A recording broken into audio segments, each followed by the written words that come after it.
Welcome back to CryptosRus. My name is Aaron and you're watching DeFi Friday. Today, guys, I'd like to talk about one of the backbones of DeFi, and that is lending and borrowing.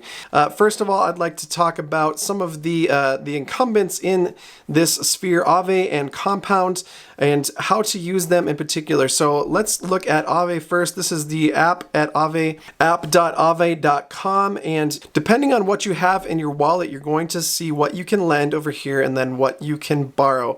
I'm particularly interested in holding a lot of Ethereum, guys, and holding on to it for the long term, but at the same time, I'm not using the full capital efficiency of those tokens, and by capital efficiency is using the value of those tokens as equity in order to lend and make APR, or lend, make APR, and then borrow against those to farm other tokens like stablecoins. One strategy that I use and many do in the DeFi space is lending your Ethereum to the marketplace and borrowing stablecoins against that, and then using those stablecoins to farm APRs in the marketplace. So I'm going to show you a little bit how to do that. I have 2 Ethereum in my wallet right here, and what I could do is hit supply and I would get a 1.65% APY. Now, this APY is actually pretty low in comparison to many others, but this is because Ave has been around a very long time and has settled on the fact that they are one of the incumbents and are happy to offer low APYs because they have such high total value locked. So you're not going to get a high APY from Ave, especially on Ethereum.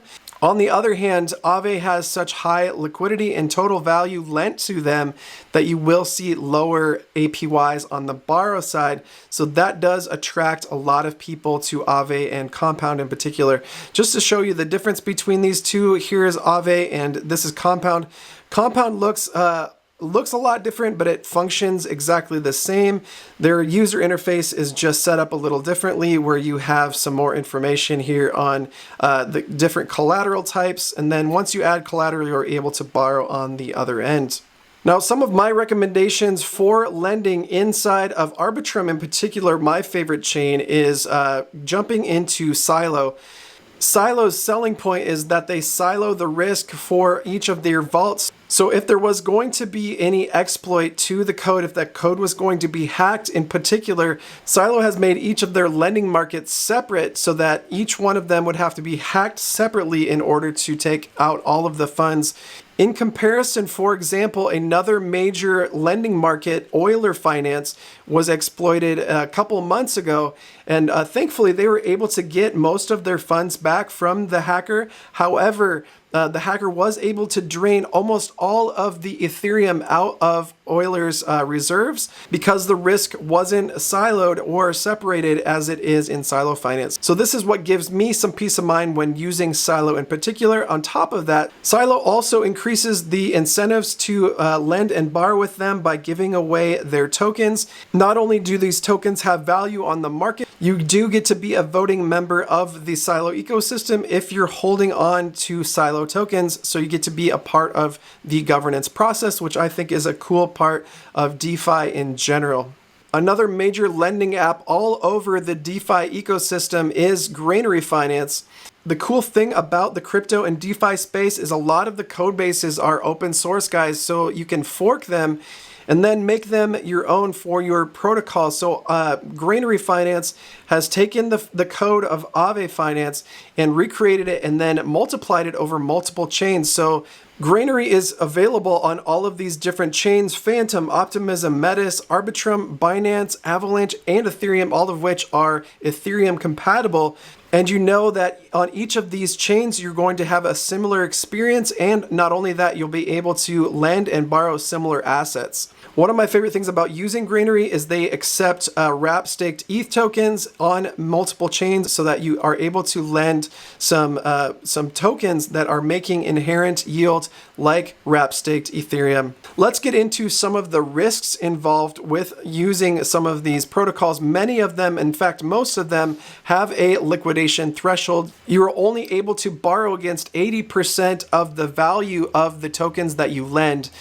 The nice thing about lending and borrowing on the blockchain is that you don't have to fill out any lending applications. It does not affect your credit score. In fact, guys, you're typically able to borrow up to 80% of the equity that you have in the tokens that you lend. You want to be careful though, as the tokens that you're lending are typically variable in price. So if you're lending Ethereum and the price of Ethereum goes down, the amount of value that's in that Ethereum will go down as well. And if you're borrowing something like USDC against your Ethereum and the price of Ethereum goes down versus USDC, you will have the potential of being liquidated. So if that threshold of 80% is broken, guys, most of these protocols will absolutely just liquidate your position, meaning you hold on to the tokens that you borrowed, but the tokens that you lent in the first place will become property of the protocol. You want to be super careful about liquidation, because if the price of Ethereum in this instance were to dip below that 80% threshold, you'll certainly be able to keep that USDC that you were borrowing in the first place. However, the protocol would take the Ethereum that you had put up as collateral in the first place. In order to profit as a lender, you do want to have an acceptable APY that's going to be consistent with other marketplaces. So you want to check back to make sure that is staying in there in particular. And on the borrow side, if you were going to take something like USDC and try to farm with it, you want to make sure that you're getting a higher return than you are paying in the borrow fees. Let's look at a specific example here, guys. If I would like to lend some Ethereum to this marketplace in order to take advantage of the equity that I have in that Ethereum, this is what it would look like in Greenery Finance at the time of shooting this video. So I would be receiving 2.9% Ethereum APY paid in Ethereum, and then I get this 1.19% APR, and this is in Grain. So this is the Greenery token that they're incentivizing this pool with. And on the other end for USDC, I would be borrowing at a rate of 4.08% in that would be added to my debt, right? But on top of it, they're incentivizing the USDC borrow rate at a 5.93% of Grain. So your actual position here is net positive. So you're receiving about 4% on the lend side, and then you're receiving actually another almost 2% on top of it on the borrow side. So check this out real quick. In this specific marketplace, you can actually farm without even getting out of the protocol itself. You could lend some of your Ethereum here for about 5% APR. You could get a net positive of another 2% paid out in Greenery tokens and Oath tokens over here in the USDC market. Then you could also lend those borrowed USDC tokens to the protocol again and actually get another 2% APR on top of that. So net positive, you're about 4% APR by just lending an asset that you already own. The cool thing about this strategy is you're actually net positive about 4%, but check out this other strategy where there's no chance of liquidation. So if you were to lend Ethereum to Greenery Finance on Arbitrum right now, you would receive about 5% in both Ethereum and some Grain rewards. Then you could borrow Ethereum against your Ethereum. You would be paying 13.54%. But you're receiving right now a 22.79% Grain incentive on top of that. And you could take that, that borrowed up to 80% borrow rate on Ethereum and loop that strategy a couple times. You could actually be net positive about 10 to 20% in the strategy, depending on how many times you looped it. Looping in this context means that you're just using the same token to both lend and borrow, and then putting it back into the lending, borrowing again and putting it back to the lending. And that's what looping stands for in this specific DeFi context. Last but not least, I did want to talk about an example of how you could possibly short with a lending position. So anytime that you're borrowing a coin that's not the same as you're lending, you're actually shorting the coin. For example, if you're lending Ethereum to a marketplace and borrowing USDC, you're actually in essence shorting the price of USDC, assuming that you think your Ethereum is going to either hold its value or go up in value. But on the other hand, if you thought that the price of Ethereum, say you were reaching the top of the bull market, guys, you could sell your Ethereum for USDC You could lend your USDC to a marketplace like this, borrow Ethereum, and actually swap it back into USDC in order to short the price of Ethereum.